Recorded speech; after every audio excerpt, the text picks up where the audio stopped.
చిన్నతనంలోనే తండ్రిని పోగొట్టుకున్న తిరుపతిని తల్లి తపతి అష్టకష్టాలు పడి పెంచి పెద్ద చేసింది.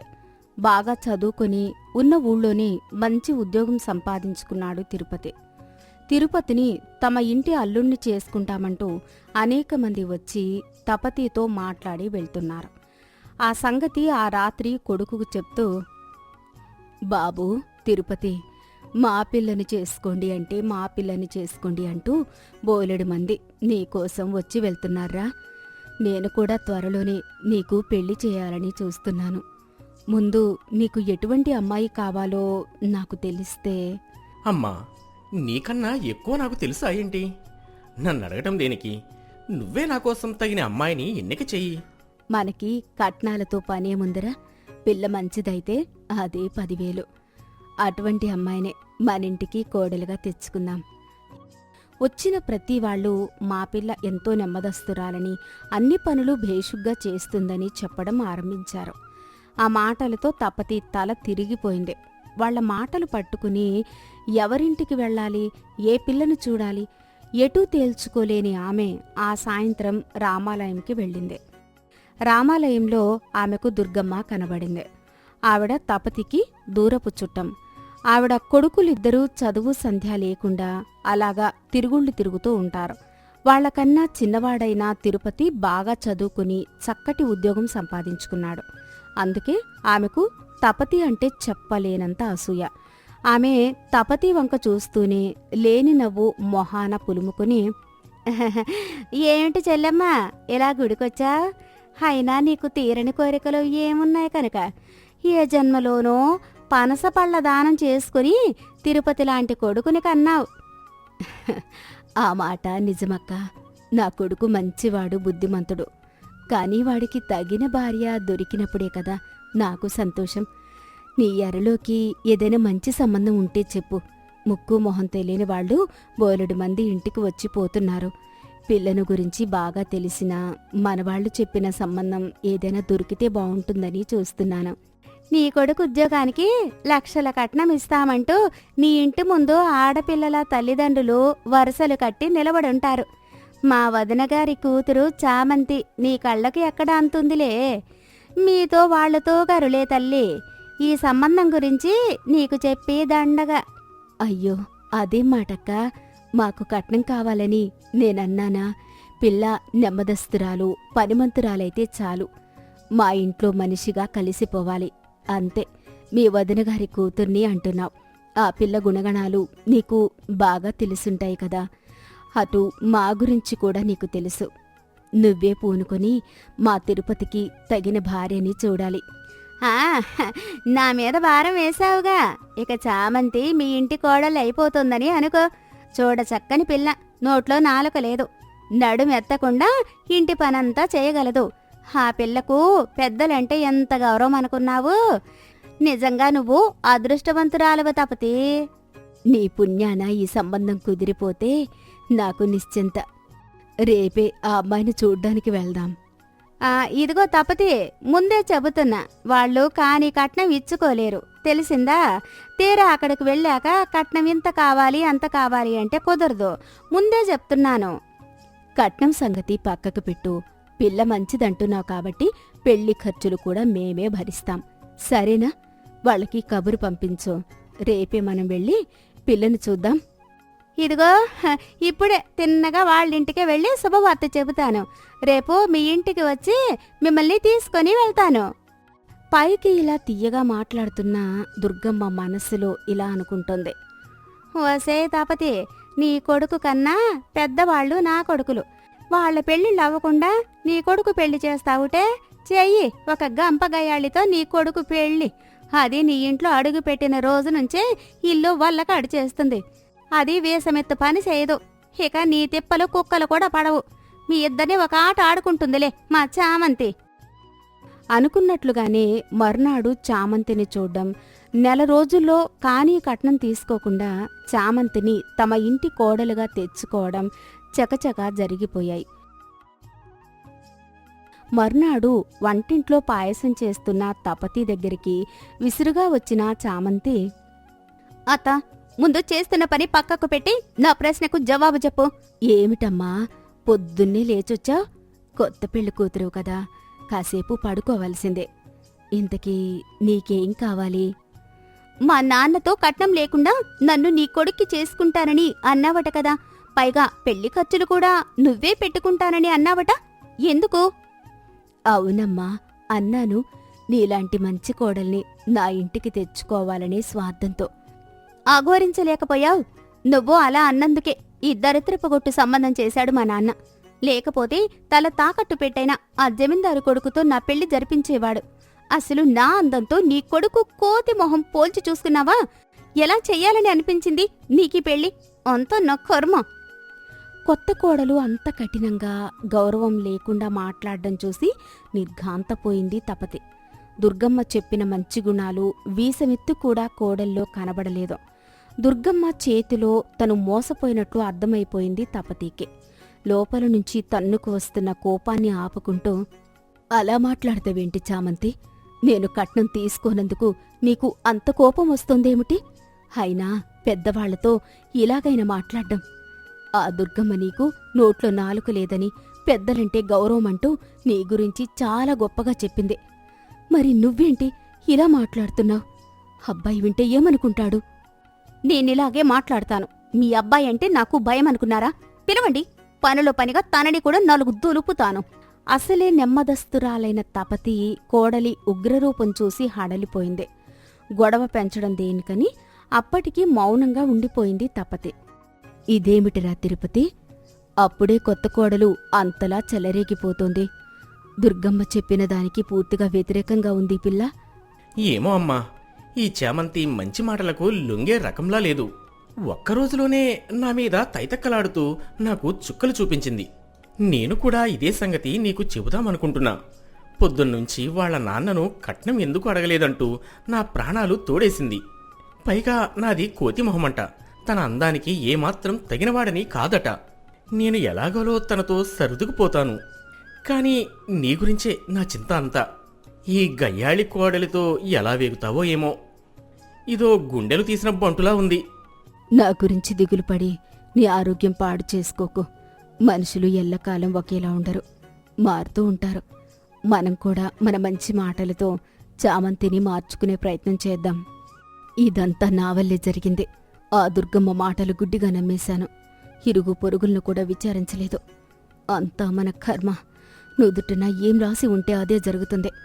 చేతులు కాలేక ఇప్పుడు చేసేదేముంది? నువ్వు మాత్రం కోడలతో మాట పెంచుకోకు, ఆరోగ్యం చెడుతుంది.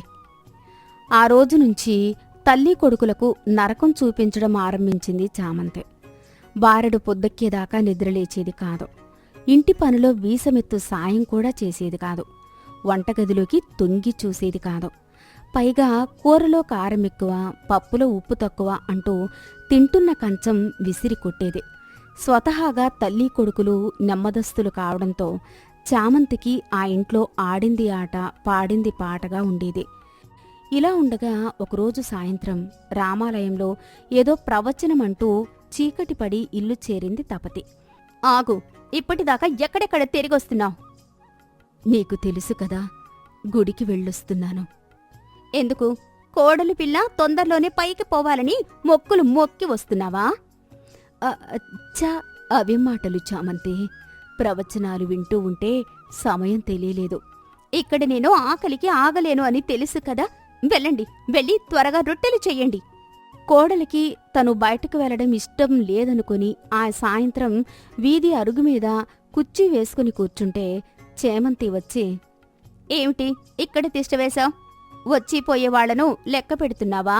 కడుపు నిండా మెక్కి ఇలా పిడిరాయిలా కూర్చుంటే తిన్నదరుగుద్దా? నేను అడ్డమైన చాకిరీ చేస్తున్నా. ఈ వయసులో పొద్దున్న తిన్నది కూడా ఇప్పటికీ అరగడం లేదు. లేచి వెళ్ళి పెరట్లో పచార్లు చెయ్యి. అప్పటినుంచి తపతి ఎక్కడికి వెళ్లేది కాదు. వీధిలోకి కూడా రాకుండా తన గదిలోనే కూర్చుని ఉండేది. మధ్యాహ్నం భోజనం చేస్తూ తపతి మరో గరిట అన్నం వేసుకోబోతే, తినమ్మా తిను, గిన్నెలో ఉన్నదంతా వడ్డించేసుకో. ఇలా కడుపు పగిలేలా మెక్కి పోయే లోపల కొడుకు ఇల్లు గుల్ల చేసి మరీ పోవాలి కదా. కడుపు నిండా మెక్కు, కావలసినంత వేసుకో, మళ్ళీ తిండి సరిపోలేదు అంటూ నీరసంతో కళ్ళు తిరిగి మంచం ఎక్కితే నిన్ను కూర్చోబెట్టి చేయడానికి నీ దాసీలు ఎవరూ లేరిక్కడ. అలా అనేక అవమానాలు భరిస్తూ తన ఇంట్లో తను పనిమనిషిలా కాలం వెళ్లదీస్తూ ఉంది తపతే. తల్లి దీనావస్థకి గుండె నీరయ్యేది తిరుపతికి. కాని ఎప్పుడైనా తల్లిని సమర్థిస్తూ మాట్లాడితే, తల్లి కొడుకులిద్దరూ నన్ను రాచి రంపాన పెడుతున్నారు, అందుకే నేను చచ్చిపోతున్నాను అంటూ ఉత్తరం రాసిపెట్టి బావిలో దూకుతాను. తల్లి కొడుకులిద్దరూ జీవితాంతం చిప్పకూడు తింటూ జైల్లో పడి ఉందురుగాని అంటూ వాళ్లను బెదరగొడుతూ ఉండేది. ఇలా ఉండగా ఒకరోజు రాత్రి పెద్దగా అరుస్తూ నిద్రలేచింది చామంతి. ఆమె ఒళ్లంతా చెమటతో తడిసి ముద్దయింది. ఆమె భయంతో గజగజ ఉనికిపోతుంది. ఆమె అరుపులకు ఉలిక్కిపడి లేచాడు తిరుపతి. ఏమైంది చామంతి? ఎందుకలా వణికిపోతోరుస్తున్నావు? ఒళ్ళంతా ఈ చెమటలు పట్టడం ఏమిటి? ఎందుకిలా భయంతో వణికిపోతున్నావు? నేను పక్కనే ఉన్నాను కదా, భయపడకు. ఇంతలో దూరంగా కోడి కూత వినిపించింది. కోడి కూసింది అంటే ఇది తెల్లవారుజాము కదూ? చెప్పు. అలా మిడిగుడ్లు వేసుకుని చూస్తూ కూర్చోవడం కాదు, నా ప్రశ్నకు జవాబు చెప్పు. అవును, ఇది తెల్లవారుజాము. అయితే ఏంటి? తెల్లవారుజామున వచ్చిన కలలు నిజమవుతాయట కదా? అందుకు సందేహం లేదు. ఇప్పుడు నీకు కల వచ్చినందుక ఇలా నా నిద్ర చెడగొట్టి కేకలు పెడుతున్నావు? మామూలు కల కాదు, పీడకల. భయంకరమైన పీడకల వచ్చింది నాకు, తెలుసా? నాకెలా తెలుస్తుంది? అయినా అడగకపోయినా చెబుతావు గదా, చెప్పు, వెనక తప్పుతుందా? కలలో నాకు ఆకాశంలో మబ్బుల మధ్య నలుగురు మనుషులు ఒక పాడ మోస్తూ వెళ్లడం కనిపించింది. ఆ పాడ మీద ఒక ఆడమనిషి ఉంది. వెనుక ఒక ముసలావిడ జుట్టు విరబోసుకుని ఏడుస్తూ నడుస్తోంది. ఒక చోట పాడను మోస్తున్న వాళ్ళు పాడను కిందకు దింపారు. అప్పుడు నాకు ఆ పాడ మీద ఉన్న ఆడమనిషి మొహం స్పష్టంగా కనిపించింది. ఆ పాడ మీద ఉన్నదే నేనే. మా ఊరి శివాలయం పూజారికి కలల శాస్త్రం చెప్పడంలో కొట్టిన పిండి. ఒకసారి మా అమ్మమ్మకి తెల్లవారుజాము కలలో తాచుపాము కనిపించింది. ఈ విషయం ఆ పూజారికి చెప్తే చీకట్లో పెరట్లోకి వెళ్ళవద్దని చెప్పాడు. ఒక రాత్రి వేళ గేదె తాడు తెంపుకుని మొక్కలు పాడు చేస్తూ ఉంటే దానిని కట్టేయడానికి పెరట్లోకి వెళ్ళింది. సరిగ్గా ఆ పూజారి చెప్పినట్లుగా మొక్కల్లో ఉన్న తాచుపాము కాటు వేసి చచ్చిపోయింది మా అమ్మమ్మ. నా దురదృష్టం, క్రితమేడాది ఆయన కాలం చేశాడు. లేకపోతే ఆయనను కలిసి ఈ కలకు అర్థం చెప్పమని అడిగి ఉండేదానని. నాకు భయంగా ఉంది. కల అర్థం ఏంటో? ఏదో ఆలోచిస్తున్న తిరుపతి హఠాత్తుగా చిటిక వేసి, బాధపడకు చామంతి. హిమాలయాల్లో తపస్సు చేసుకునే ఒక ముసలి సాధువు చలికాలం 1 నెల రోజుల పాటు మన ఊరి చెరువు గట్టు మీద ఉండే అమ్మవారి గుడిలో ధ్యానం చేసుకుని మళ్ళీ హిమాలయాలకు వెళ్ళిపోతూ ఉంటాడు. ఆయనకు కలల శాస్త్రం తెలుసు. నా కలకి అర్థం ఒకసారి ఆయన ఖచ్చితంగా చెప్పాడు. నీకు కూడా పీడకల వచ్చిందా? దానికి ఆయన ఏం చెప్పాడు? ఇంతకీ నీకు వచ్చిన కల ఏంటో చెప్పు. తెల్లవారుజాము కలలో నేను సుగంధాలు వెదజల్లుతూ నడిచి వెళుతున్న ఒక యువతిని చూశాను. నేను ఆమె వెనకే నడిచి వెళ్ళాను. ఆమె ఒక పూల తోటలోకి వెళ్ళి మాయమైపోయింది. ఈ కలను గురించి ఆయనను అడిగాను. దానికి ఆయన ఏం చెప్పాడో తెలుసా? ఏం చెప్పాడు? అయినా నీది పీడకల కాదు కదా? అయితే మాత్రం తెల్లవారుజామున వచ్చిన కలే కదా. నా కలకు ఆయన ఏమర్థం చెప్పాడనుకున్నావు? పూలతో సంబంధం ఉన్న ఇంటి నుంచి నాకు పెళ్లి సంబంధం వస్తే వద్దనకుండా చేసుకో అన్నాడు. ఆ అమ్మాయి పేరు కూడా పువ్వు పేరే అవుతుంది అన్నాడు. మీ నాన్న చేసేది కూడా పూల వ్యాపారమే కదా, నీ పేరు కూడా పువ్వు పేరే. అందుకే ఈ సంబంధం రాగానే ఎగిరి గంతేసి కట్నం తీసుకోకుండా నిన్ను చేసుకున్నాను. ఆ మాటలు విని ఆలోచనలో పడింది చామంతి. అయితే ఆ సాధువు మూగవాడు. మనం అడిగిన ప్రశ్నలకు ఇసుకలో పుల్లతో రాసి జవాబులు చెప్తాడు. నిన్ననే మా మిత్రుడి భార్య ఆయనను కలిసి వచ్చిందట. తిరిగి ఎప్పుడు హిమాలయాలకు వెళ్ళిపోతాడో తెలీదు. వీలైతే ఈరోజు సాయంత్రం ఆయనను కలిసి నీ పీడకల గురించి చెప్పు. గుడి ఆవరణలో బోలెడు మంది సాధువులు. ఆయనను ఎలా గుర్తుపట్టడం? ఆయన పేరు సత్యానంద్ అనుకుంటా. వెళ్ళి చూడు, కనిపిస్తే నీ అదృష్టం అనుకో. ఆ రోజంతా ఆలోచించి చామంతి ఆ సాయంత్రం చెరువు కట్ట మీద ఉన్న అమ్మవారి గుడికి వెళ్ళింది. ఆమె అనుకున్నట్లుగా అక్కడ బిచ్చగాళ్లు తప్ప సాధువులు ఎవ్వరూ లేరు. కాస్త దూరంలో రావి చెట్టు కింద కూర్చుని ఉన్న సాధువు కనబడ్డాడు. ఆమె సాధువుకు నమస్కరించి ఆయన ఎదురుగా కూర్చుంటూ, మీరే కదా స్వామి సత్యానంద, మిమ్మల్నే వెతుక్కుంటూ వచ్చాను. నాకొక భయంకరమైన పీడకల వచ్చింది అంటూ తన పీడకలను పూర్తిగా వివరించింది. ఇప్పుడు చెప్పండి, ఆ కల అర్థమేంటి? ఆ పాడ వెనక ఏడుస్తూ నడిచే ఆడమనిషి మా అమ్మే కదా? ఈ కల నాకు రాబోయే ప్రమాదం గురించి చెప్తోందా? సత్యానంద చేతిలోని పుల్లను నుదుటికి ఆనించుకుని కాసేపు దీర్ఘంగా ఆలోచించి పుల్లతో ఇసుకలో ఇలా వ్రాశాడు.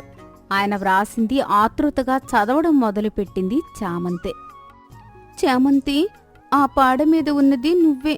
పాడ వెనుక ఏడుస్తూ నడిచే మనిషి మీ అమ్మ కాదు, మీ అత్త. ఆవిడకు నువ్వంటే పంచ ప్రాణాలు. తమ వంశానికి వారసునిచ్చే నువ్వంటే అమితమైన ఇష్టం. అటువంటి ఉత్తమురాలిని నువ్వు రాచి రంపాన పెడుతూ పాప మూట కట్టుకుని ఇలా అల్పాయుష్యుతో చావబోతున్నావు. సాధువు వ్రాసింది పూర్తిగా చదివిన చామంతి భయంతో వణికిపోయింది. అయ్యో, పెళ్ళయ్యే ఏడాది కూడా లేదు, ఇంకా పిల్ల పీచు కూడా లేదు. అప్పుడే ఈ విపత్తేమిటి స్వామి? నా పాపానికి పరిహారం లేదా? చెప్పండి స్వామి, మీరు ఏం చెప్తే అదే చేస్తాను. సాధువు మళ్ళీ ఇసుకలో ఏదో వ్రాయడం మొదలుపెట్టాడు. అతను వ్రాసింది వెంటనే పైకి చదువుతోంది చామంతి. ఆ మనుషులు పాడను దింపడమంటే నీకొక అవకాశం ఇవ్వడమే. ఉత్తమురాలైన మీ అత్తగారిని కష్టపెట్టిన పాపం నిన్ను మృత్యు రూపంలో వెంటాడుతోంది. మించిపోయింది లేదు.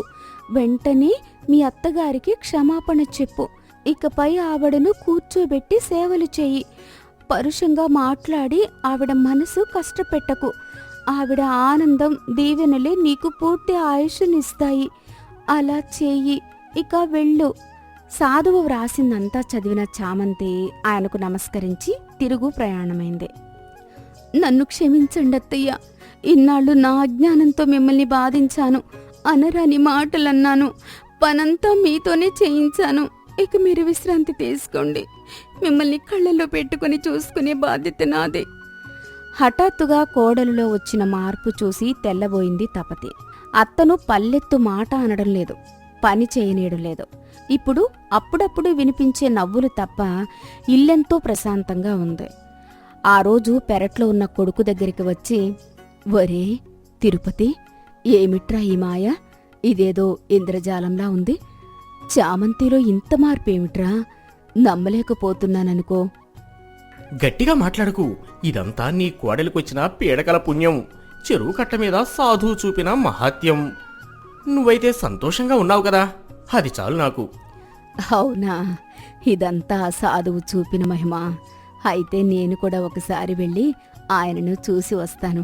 మన ఇంట్లోకి మనవడు ఎప్పుడు వస్తాడో కనుక్కుంటాను. తల్లి మాటలకు కంగారు పడిపోయాడు తిరుపతి. ఇప్పుడు కష్టపడి అంత దూరం వెళ్ళి లాభం లేదు. నిన్ననే ఆయన ఆ హిమాలయాలకు వెళ్ళిపోయాడట. నడుం వంచుకుని పెట్టుడు గడ్డంతో ఆ సాధువు వేషం వేసింది నేనే అని తిరుపతి తల్లికి ఏనాడూ చెప్పలేదు. మొత్తానికి ఇప్పుడు ఆ ఇల్లు ఆనంద నిలయంలా ఉంది.